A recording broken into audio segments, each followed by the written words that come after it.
Hi there, students. I'm XS. That's little x, little s, which stands for extra sweet, because that's what I am.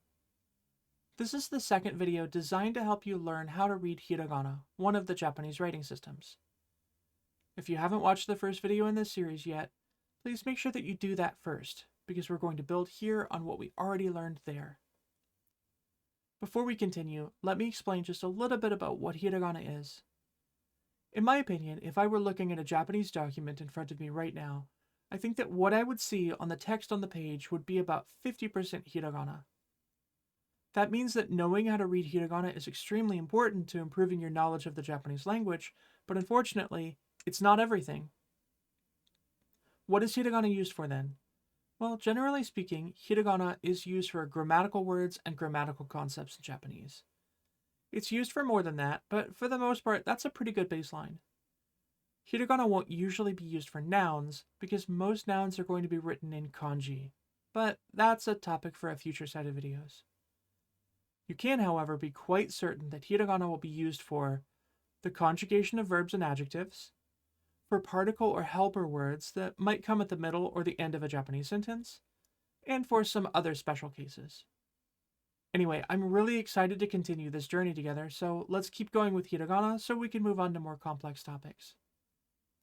By the way, this video is going to follow the same format as the previous video in this series. I'll introduce you to new Hiragana characters one by one. I'll teach you a word that you can make using those Hiragana, along with the previous Hiragana that we've already learned. And then at the end, there'll be a little quiz so that you can check how well you've retained everything that I've taught you. Don't worry if you don't remember everything right away.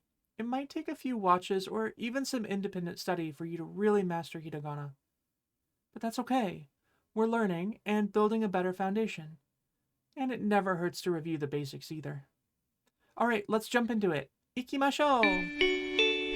Now, let's do a very quick review of what we learned last time, okay? Here's a, I, u, e, o, or the ha-gyo. Remember, these are all the Japanese vowels. There are only 5, so it's pretty easy to remember the vowels. And also, they basically never change their pronunciation, so that's really easy. A, I, u, e, o is always a, I, u, e, o. Next is ka, ki, ku, ke, ko. This is the ka-gyo. Most Japanese sounds are made up of a consonant sound plus a vowel sound, just like ka, ki, ku, ke, and ko. And the other line of Hiragana that we learned last time was the sa-gyo, or the S sound characters. This is sa, shi, su, se, so. Sa, shi, su, se, so. Remember, it's shi and not si because Japanese doesn't have the si sound. Alright, let's start learning something new. We're now going to learn the ta-gyo, or the T sounds in Japanese. Here's ta. Ta-da! No. Don't do that, excess. That's not funny. Anyway, this is my opinion, but I think ta kind of looks like a ta in English, like a lowercase t plus a lowercase a. You might even confuse them if you squinted. Ta. T-a. Maybe that helps you remember. I don't know, but now we can make a new word. This is taco. It's pronounced almost exactly like the word taco in English, or I guess Spanish? Anyway, in Japanese, taco means octopus. Takoyaki is a really common festival food in Japan. It's deep-fried octopus balls. It's balls of octopus. No, it's octopus meat in a ball shape. Get your mind out of the gutter. I know the smell of takoyaki really well because I've been to so many Japanese festivals, and people really seem to like it, even though I wouldn't know because I'm not allowed to eat people food. Okay, Japanese is about to pull another little trick on us. Remember last time when we learned the character she, and I said you were going to think it was si, but that it's actually she? Well, here's another hiragana that might trip you up, because we're in the T line of characters, so you might think that the next thing that we're going to learn is T. You'd be wrong. This character is chi, just like the first sound in cheese. And that's because Japanese doesn't really have a T sound. Actually, there's a super secret workaround for this in Japanese, but you certainly don't need to know that now. For the moment, just remember that this character is chi. Somebody once told me that this character looks like a teacup sitting on its side with like the cup part at the bottom and the handle part sticking up. I don't see it, but if you do and that helps you remember, then that's great. So this is chi. And so with chi, we can make a new word. This word is uchi. Uchi means inside. Uchi is another one of those really interesting concepts in Japanese. So in Japanese, you have the concept of uchi, and that's what's inside your own sphere of influence. And then you also have the character of soto, and that's what's outside your sphere of influence. Uchi would include things like your family, your coworkers, and your close friends. Soto would be like strangers on the bus and stuff like that. Also fascinating, if you travel to Japan, don't be surprised if perfect strangers get really uncomfortably close to you sometimes. It might seem kind of backwards to our way of thinking, but in Japan, people you know well deserve a bit more respect. And so a lot of people will treat the people closest to their hearts as a little bit more physically distant from them. It's like, I know you, so I'm going to give you the benefit of a little bit more space so that you'll be comfortable. I've gotten off track. Let's get back to learning hiragana. Alright, so here's another case that breaks the rule that we're expecting. We've learned a, I, u, e, o, kaki, kuke, ko, sashi, su, se, so. And so now we're learning the T sounds. So you might be expecting this to be tu, right? Well, that's another sound that you can't make in Japanese. It's just that actually the Japanese T is a little bit more rounded than T is in English. So in English, T is kind of like this hard, like T sound, and it doesn't behave that way in Japanese. So this character is actually tsu, not tu. It's like a TSU sound all pushed into one. Tsu. Don't get it confused with su. They're totally different sounds, even though they sound really similar, right? So in the ta-gyo, you have su, and then in the ta-gyo, you have tsu. So you need to kind of push your tongue against your teeth when you say it. Tsu. Su and tsu. I know they're very, very, very slightly different, but you get used to it after you learn it for a while, right? You get used to the mouthfeel of it, I guess. Anyway, if you've forgotten what su looks like, can I humbly recommend that you go back and rewatch my first video on hiragana? I would really appreciate it. Alright, so the new character, tsu, we can use to make atsui. Atsui means hot. It's another adjective ending in E, and we've seen that before.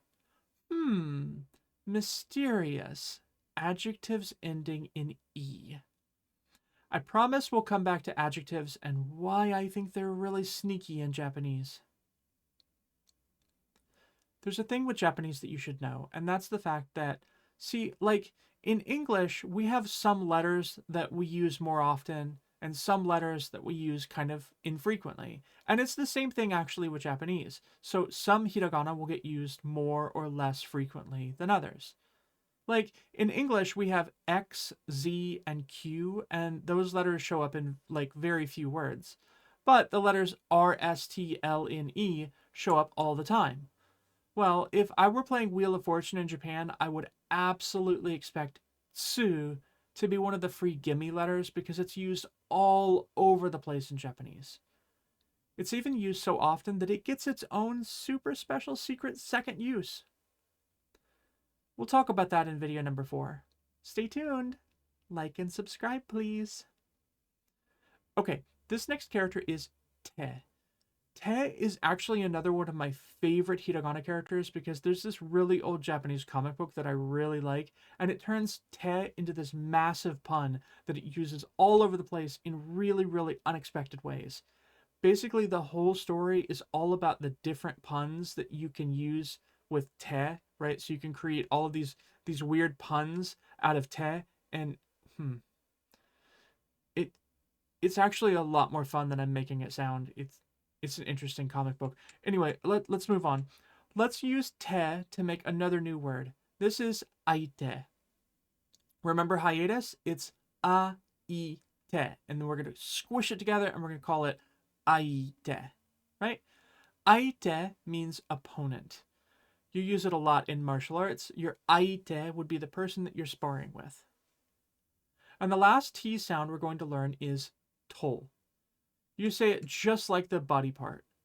To. Actually, I guess they maybe aren't pronounced exactly the same way. My toe. To. There's maybe a tiny little bit of difference in the way I say it. What about you? Post in the comments if to and toe sound different when you say them. Or don't. I'm not your mom. I can't tell you what to do. Okay, with to, we can make the word ato. Ato means after. So let's move right along. So now we've learned ta, chi, tsu, te, to. Remember, it's ta, chi, tsu, te, to. It's a little bit more tricky than kaki, ku, ke, ko, but I recommend saying it over and over and over to get the feel of the sounds. Ta, chi, tsu, te, to. Ta, chi, tsu, te, to. Ta, chi, tsu, te, to. Repeat it over and over a few thousand times and you'll start to go slowly mad. Or you'll remember how to pronounce them. One or the other. Maybe both. Could be both. Let's move on from the T sounds and start on the na-gyo, or the N sounds. Good news. There's not going to be anything tricky here this time. Nothing at all. No, really. Not even kidding. This one is just perfectly straightforward with nothing weird, no weird pronunciations, nothing. Just ordinary. Okay? So we're going to start with na. This is na. I guess it kind of looks like somebody started to write the character for ta and then fell asleep halfway through and their hand slipped. We're going to use na with what we learned so far to make the word otona. Otona. It means adult or grown up. Actually, the kanji characters for this word when you write it are made of the character meaning big and the character meaning person. So otona is a big person, adult. I don't know about these things. I'm just a puppy. Next is ni. Again, somebody once told me that they think that this hiragana kind of looks like a picture of somebody's knee on their leg. And that's how they remember that this is pronounced ni. Again, I'm sorry. I really don't see it. But hey, if it helps you and you remember that this is ni because it looks like a knee, then let me know in the comments. I would always love to hear from you. Let's use ni to make the word oni. And oni is a Japanese demon. Rar! And all that. Next is nu. This one actually does sort of look like a noodle to me, like all wrapped in on itself. So maybe that's actually a helpful way to remember this. And with nu, we can make inu. Inu means dog. And if you add ko to it, then it becomes ko inu, which means puppy. Wag, wag, wag, wag, wag, wag, wag, wag, wag. Yay, we can finally write puppy in Japanese. I am unnecessarily happy about that. All right. Calm down, XS. You've got a job to do.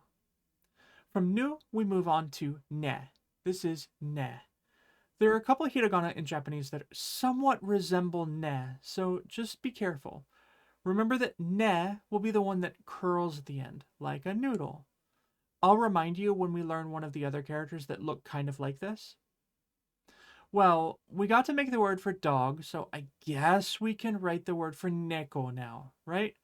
Neko means cat, and if you add ko in front of it, then it's ko neko, which means kitten. Yeah, okay. Moving on. This one is no. It maybe sort of looks like the Ghostbuster symbol, like a no type symbol. I don't know. Maybe that helps you remember it. No. We'll use no to make the verb nokosu. This is actually an advanced verb that you really wouldn't normally learn right away, but that's okay because I'm not really expecting you to learn all of these words or anything. I'm just providing you the words as an example so you can read the characters in context. I think it's really important to see words kind of naturally and see how they evolve and see how they get used and things like that, but we're just starting with hiragana, so just focus on being able to read the hiragana. right? So, nokosu. Nokosu means to leave something behind or to remain, like a remainder in math. I'm not really a math kind of puppy, so we'll move on. Fantastic. We've now learned na ni nu ne no. See, I told you, no tricks this time. No weird pronunciations, no tricks, only treats. Treats for a good doggo, right? I'm waiting. Okay, the last line that we're going to learn today is the ha-gyo, or the ha line. This is ha, and with ha, we can make the word hai. This is an important word that you really should know in Japanese. Hai means yes. Hai, yes. English has a couple different ways that we can say yes, like yeah and yup, and Japanese has that too. But really, in spoken Japanese, when I'm talking to people, I really do hear hai more often than anything else. Should we move on? Hai. This is he. Pretty simple, just he. When you write it out in English letters, it might look like hi, but it's not. Remember, it's he. Let's use he to make the word hikoki. Don't forget, it's 4 hiragana, so that's 4 units of time. Hikoki, hikoki, hikoki, right? You should hold it for 4 units of time, 4 beats. Hikoki. And hikoki means airplane.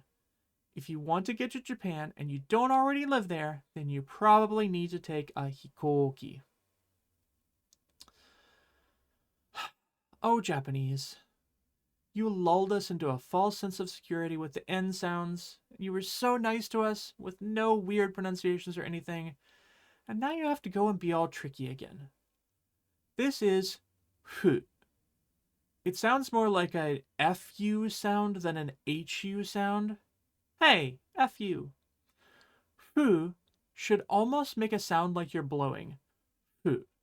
Maybe you say the word who, but without the EU sound at the end. Fu. Fu. Fu. Anyway, it's fu. But you're also going to hear the same sound pronounced as fu, as in Fukuoka. It's slightly regional, as different dialects might sound a little bit different, but fu, fu.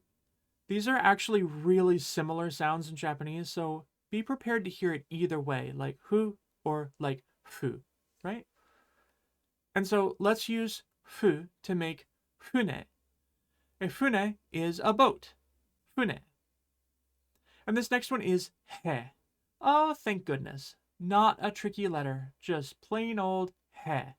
Exactly as we expect. He. Easy. Skirt! Nope. Wrong. Okay, so yes, this is he. It's pronounced he, and plenty of times that we see it, it's going to be he. But it can also be pronounced just like the 4th hiragana that we learned. Yes, this character can and will be pronounced exactly like Sometimes it's he, and sometimes it's There's a rule to it, and you'll learn when it's going to be he and when it's going to be but it's going to take time, and you should absolutely be prepared to get them confused for a little while as you're learning Japanese for the first time. I know that I did when I was first learning to read.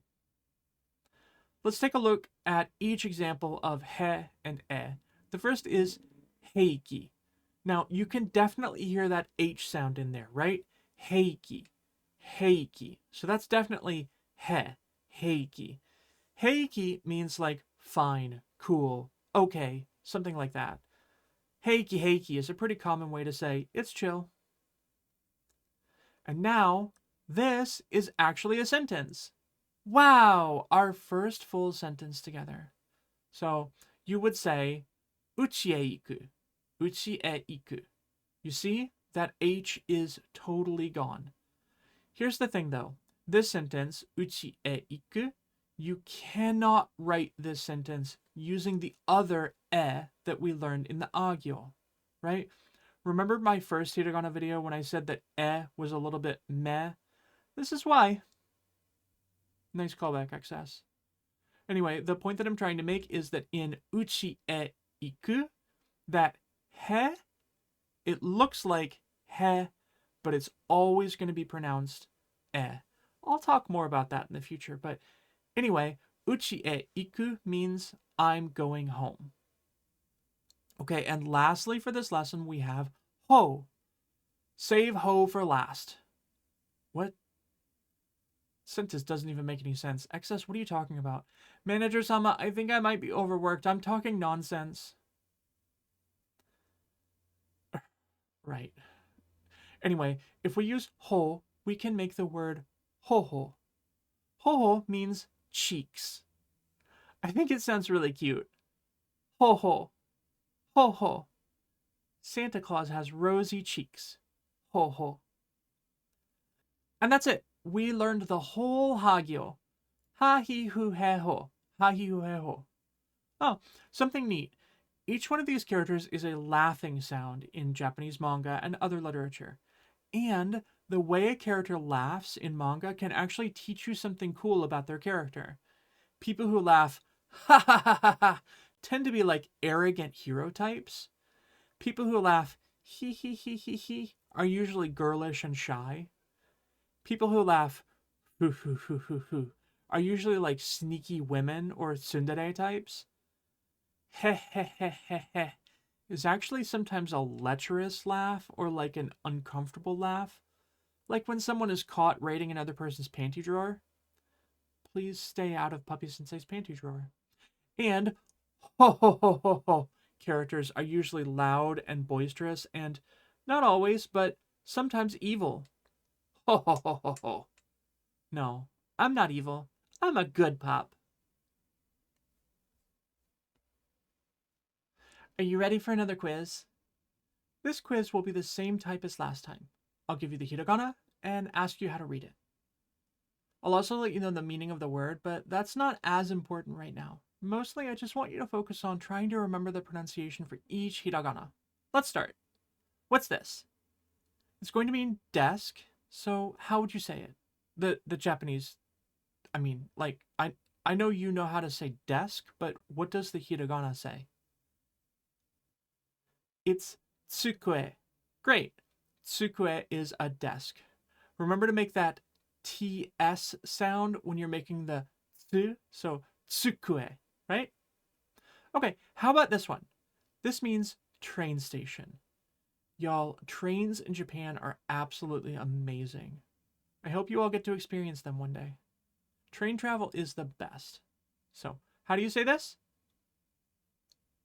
Eki, right? You're so smart. How about this one? It means north. And you would say it kita. Kita, north. The pup in the north. Moving on, here's another one, longer this time. Remember that it has 4 hiragana, so it's going to last for 4 units of time. I'm not going to give you the English word immediately because it's going to give it away. So, how would you say it? Did you remember that the hu sound comes out like a breath of wind? That's good because this is the Japanese word taifu, which means typhoon. Yeah? Okay. Here's the next one. How would you say this? It should actually be really easy. It means song, and you would say it uta. Actually, if you throw another u on there, it becomes a verb, and that's utau, which means to sing. But here, uta is a noun, and that means song. And if it's a noun, then we know that it's usually going to be written with kanji. But we'll cover that later. Almost done. What's this one? It means tall or high or expensive. It seems like it's got a lot of meanings for one word, but really it's just like high, right? So like high cost, high height, tall. Anyway, how would you say it? Takai. Good. Okay, this is the last one. How would you say this word? It means something like countryside, way out there, the boondocks. Basically the opposite of urban. It's inaka. If you said itaka, don't be confused. They look similar, but this is na, not ta. Inaka, countryside. Very good. I'm so proud of you. And that's it. We did it. We've learned a lot. I have 2 more videos planned in this Hiragana series, so really, we're halfway there. Wow! Learning Hiragana. I'm sorry. I promise that I will subject you to my utagoe, my singing voice, as rarely as I possibly can. I don't think I can sing well at all. But as for you, I hope you've been learning a lot so far. I know I've been having so much fun being your Puppy-Sensei. I really hope that I'm doing a good job. Wag, wag, wag. Actually, I'll just be happy if these videos inspire somebody to want to learn more Japanese. Maybe you will become a translator one day like me. For now, though, make sure that you review the first Hiragana video, and also, please like and subscribe. Do all the YouTube stuff. It really helps me out quite a lot, and honestly, I just really appreciate it, because I really appreciate you, and I want you to learn, and I want to do a good job being your teacher. And if I can do that better in any way, please don't hesitate to let me know. I also want to thank all of my supporters for everything that they've done to get me started. They've been absolutely invaluable to me so far. I really hope that I can see you all again next time. Remember, lead with love. I've been XS. See you later. Mata ne!